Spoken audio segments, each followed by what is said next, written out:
యో వాట్సాప్ మామ. So welcome back to our YouTube channel. So మామ, ఇవాళ నేను దేవరా రివ్యూ చెప్దామని వచ్చేసా. ఇందాకే మేము 9 o'clock షో ఢిల్లీలో చూసాం. మూవీ చాలా అంటే చాలా బాగుంది. నాకైతే మస్తు నచ్చింది.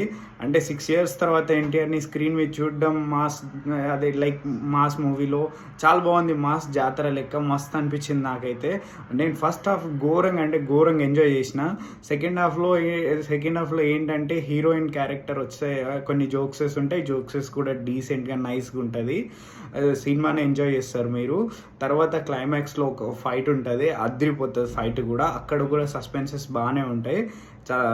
అప్పటి వరకు మీరు బాగా లైక్ చేస్తారు మూవీని. అనిరుద్ బీజిఎం తోటి అదిరిపోతుంది ఈ మూవీ. వేరే నెక్స్ట్ లెవెల్ తీసుకెళ్ళాడు అనిరుద్ అని చెప్పుకోవచ్చు. కాకపోతే ఒక లిటిల్ డిసప్పాయింట్ ఏంటంటే లాస్ట్కి ట్విస్ట్ ఒకటి ఉంటుంది. అది మేబీ మీరు డైజెస్ట్ చేసుకోలేకపోవచ్చు, అది మీకు అంతగా నచ్చకపోవచ్చు. Apart of that movies excellent. Please go and watch in theatres. మీరు వెళ్ళి చూడకపోతే మాత్రం ఒక మంచి మూవీ థియేటర్లో మిస్ అయిపోయిన వాళ్ళు ఉంటారు. బయట రివ్యూస్ని బట్టి మాత్రం వెళ్ళకుండా కూర్చుంటామంటే definitely will miss a good movie.